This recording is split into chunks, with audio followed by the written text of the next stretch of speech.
Diversity and inclusion, hot topics in corporate culture here in these United States, particularly this time as we adjust to a global pandemic and racial tension throughout the United States. Here to discuss, two experts in the field who have a company dedicated to helping corporations and businesses better define diversity and inclusion. Both happen to be HBCU graduates out of the great city of Detroit. Sommer Woods and Dr. Michele Lewis Watts. They are the proprietors of the Woods-Watt Effect, which you can find at woodswatteffect.com. As you can see from your screen, proud graduates of North Carolina A&T and Talladega, respectively. So, sisters, I appreciate you coming on today. Thank you so much. Thank you for having us. So, first, let's talk about your company. It is so wonderful to see sisters, as you always do in our communities, leading in so many spaces, but particularly in this realm of diversity and inclusion and equity.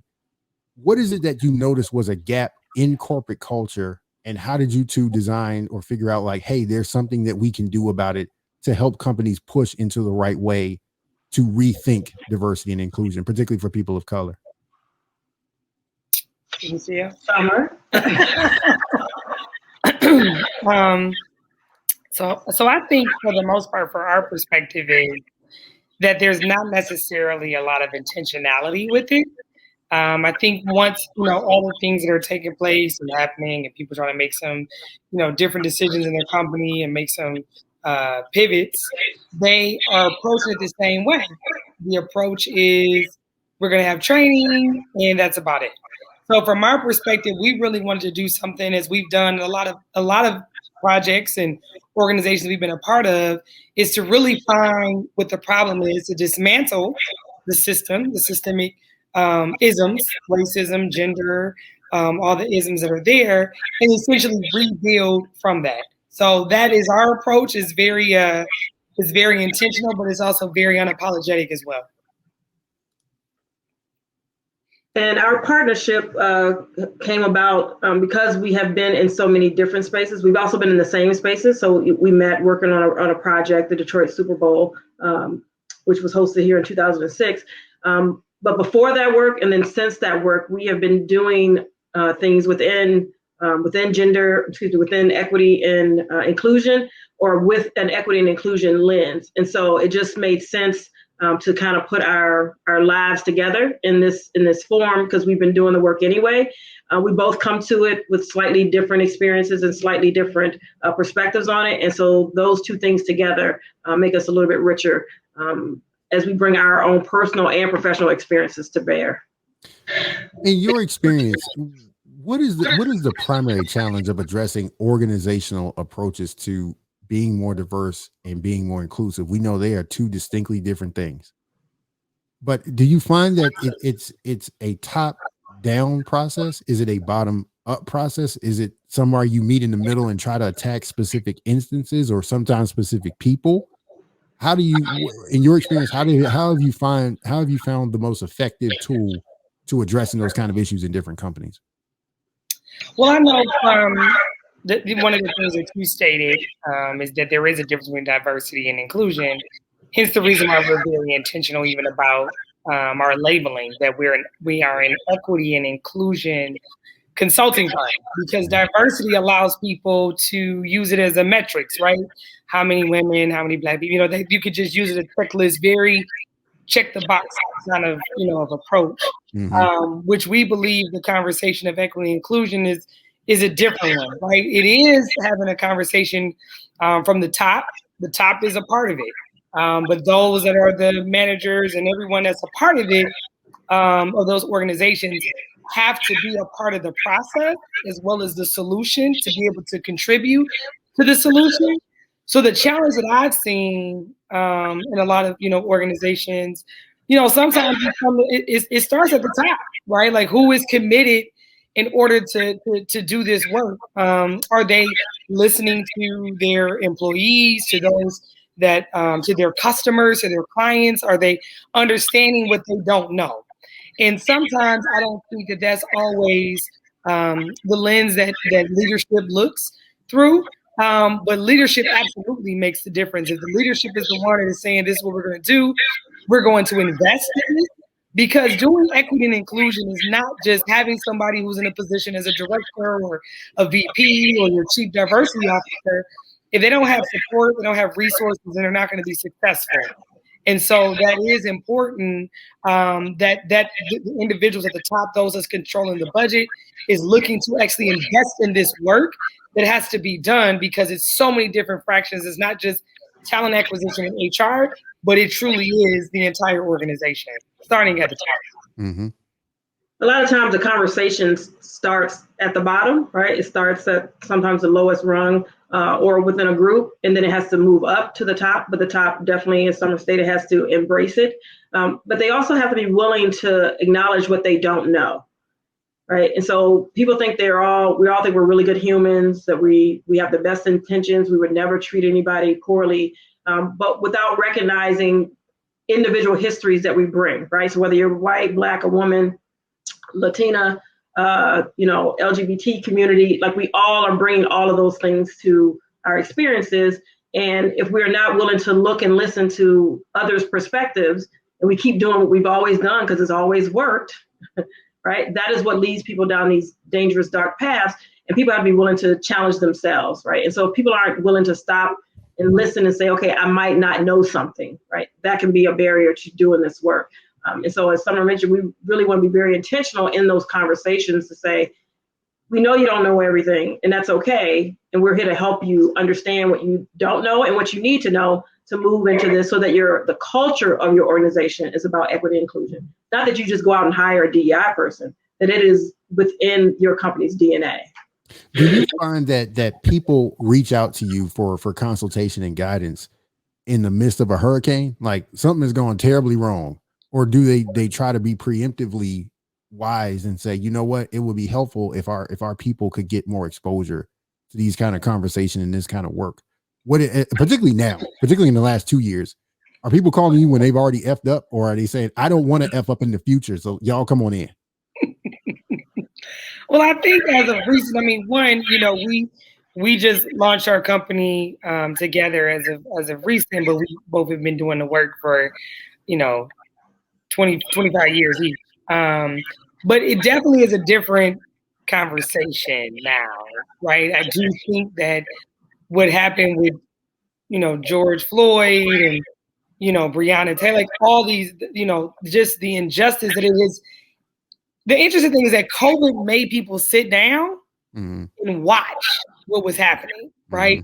The things that we have known as Black people, like we like, oh yeah, like this has been happening. It's been going on, right? COVID literally allowed us to sit, the nation, the world to sit, that it did not allow companies, organizations, institutions it force people to say something, to address it, even if they didn't necessarily have a plan. So yeah, it definitely has triggered the conversation, a lot differently. Some people who are in the space, is funny because they're like, oh, this is great, you're getting in the space now that it's so much, we need you. And I was like, no, we've been in this space, right? It may look different, right, because people want to call this out to be something different. And to Michelle's point, it is supposed to be in the fabric of organizations. It is supposed to be in how they do everything. And so, and that's what we've done in every place that we've ever occupied, is we've made sure. But, now people are like, let's be more intentional. And I'm not mad at it, but just as it was years ago, that the hot thing in marketing was to have the multicultural marketing agencies, to have these agencies that were marketing and speaking to a different demographic. Then it shifted.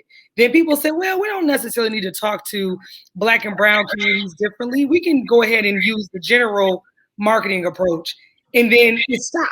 Now, all of a sudden, they're starting to have a conversation going back. That you're starting to have these conversations about multicultural, that we hope that this conversation doesn't stop, because when you stop, go, you're never going to be able to find a solution if we do when it's hot, when it's not, versus to have the continuum to continue on. Mm-hmm. And COVID does play a role in extending this conversation. So if you think back to the Me Too movement, a lot of energy, a lot of passion, and what was there real change that happened out of that, right? Were there councils set up? Were there committees organized within organizations? Were there documentaries made, right? And so you can see now that this intentionality around, particularly right now, race, is partly because people had to just sit and watch and then reflect, right? And so even as people's families have people are not speaking to family members because of different things that people were posting and reactions to the Black Lives Matter movement. It has been an important part of, or is going to be an important part of our country's history of what happened because of COVID, right? That we were able to sit down and we had to have these hard conversations that we might not have had because the next thing was coming to take over, social media, or to take our eyes off the ball, so to speak. Does your time in the South kind of influence the way that even in Detroit, even in the Midwest, that you look at helping folks to understand equity, inclusion, microaggressions, all those kind of cultural things? Is there a little bit of the DNA that you built up over your time in the South helpful now? It's interesting because I always tell people that I think that Southern Black people are the most magical people I've ever met in my life. And Talladega, being this small little city in Alabama, which has a lot of history. The one thing that's so beautiful about attending an HBCU, especially a small one, but in these rural towns in Mississippi and Alabama, like in some of Louisiana, these rural towns, is that it is probably one of the times in my life where you're going to get to the closest of the diaspora, of the African diaspora. Food, accent, hospitality, like certain things in terms of who we are as African people, right? The South and some of these smaller towns, they give you that. For me, it was coming from a high school that was a majority white high school where I dealt with all the microaggressions, which I didn't know at 14, 15, 16, 17 years as an adult. I mean, I knew it was some like, oh, this is some, but going to Talladega balanced that for me. You know what I mean? Like, if anything, what it did for me in the approach of the work is being in Detroit, and Detroit being such a Black city. That's what's so beautiful about the city that I love, that you just show up unapologetically who you are. And even when I went to this white high school, I still showed up unapologetically who I was. And I went to Talladega, it was a little different because the energy was a little different, it was a little slower, but it was the balance of who we are that allowed me to connect into a lot of things of who we are as African people. And that part has always played a lens in terms of that we are not monolithic. You know what I mean? Going to an HBCU, you see that we're not monolithic. We're not all the same. And sometimes being in Detroit, you kind of saw the same. You had Joe Gus jeans, you had that nice green, forest green Coach purse, like everybody kind of. But going to an HBCU, especially in this rural town, you were like, "Whoa, we're different." You know what I mean? Which allowed me to just look and appreciate us more as a diaspora. Right. So my experience, I grew up in Virginia, so I was already in the South, but grew up in the suburbs. My K through 12 experiences were majority white schools. And so I grew up around Confederate flags, right? They were on my high school classmates' cars. Robert E. Lee is a prominent statue, or was, in the city and all around it.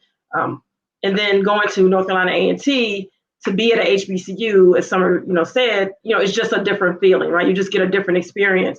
But I credit, all of my success to starting at A&T. And so the things that I've done since then have been completely informed by my experiences, at an HBCU. How I teach my students, right? The way I interact with my students is based around the hug, right, that you get from an HBCU, from all your professors and all the faculty. And so, that hit my history of my family in the South and what they had to, fight for, being in the South, protesting, marching in the streets, almost getting arrested, like all of that, gets celebrated at an HBCU, where those aren't stories I probably even ever mentioned in my K through 12 experience, right? Because it wasn't necessarily a time or place for it to bring up. I don't remember actually celebrating Black History Month. We probably did, but I have strong, recollections of that. And so attending an HBCU for someone who was even right in a strong, family, had a lot of history, just opens your eyes to different things and different approaches to the world. And so both of us are big fans of, having young people go to HBCUs, make sure they consider them, because it is just a different perspective that is going to change how you view the world going forward. We obviously want folks who are watching this interview to pay for y'all services. So I won't ask too much about the secret sauce that y'all offer companies and organizations, but I will ask you, is there one training, or is there one conversation, or one exercise, or one initiative that you guys have launched where you said, damn, this thing really works? If people had more exposure to this kind of activity and this kind of energy, the world would be a different place. Is there for each of you, is there something that sticks out to you as, yes, our work is meaningful and it took root in somebody, and somebody's life is going to be different because of what we did? Well, I think what's important for us is, one, we don't use the word training, right? You can't train someone into equity and inclusion. Those are experiences. And so we do conversations, right? Change happens at the speed of relationships, right? It doesn't happen at the speed of, 90-minute training. And so people have to be invested and spend time with each other, right? And those conversations are where the stories get told, where people begin to accept other people's experiences. And even if they don't agree, you know what, I understand. I see why your perspective is different. It's not my experience, but I'm listening to what yours is. And that only happens if we spend time together. So those conversations is one of those areas where you see the richness and you see the growth of someone, through this work. And I think it's also about organizations really being reflective on the why, right? Like why are you doing this work? What are you looking to, like, that is a part of it. And how does it tie into the values of organizations? Because sometimes people say we want equity and it's nowhere listed, reflected into what they do. And so I think when you talk about the secret sauce and what that looks like, it's the conversation, but it's also asking, some hard questions. And sometimes when you ask the why, there's some hard conversations and questions that come with that. We have to be okay to be comfortable in uncomfortable conversation. We have to be, and I think data, like, you got to have data. You got to know where you're starting. You got to look at, what that looks like, how you can change it. Like, that does become a part of just organizational change. I think a lot of times organizations want to come in and not do, just do the work, and they haven't done an assessment. They haven't looked at the history as to how they ended up to get to their why, because a lot of times your why, where you are now, is crafted and shifted by a lot of things as to what you did. And so you need to look at what you have done in order to really get to what your why is now, and how do you get to getting to a more more inclusive and equitable organization, which, quite honestly, as we talk about all the time, that there is a return on that investment. You have a greater return on your investment when you're more inclusive, because people want to be there, people are working there, you have different perspectives at the table. And again, going to the conversation of HBCUs and learning that we're not monolithic, right? When you have different perspectives from all different cultural backgrounds, all different social economic experiences, your work is not going to be monolithic. Your customer base is not going to be monolithic. But if everybody around the table is the same, then what makes for a service or product to be different if everybody is around the table with the same perspective?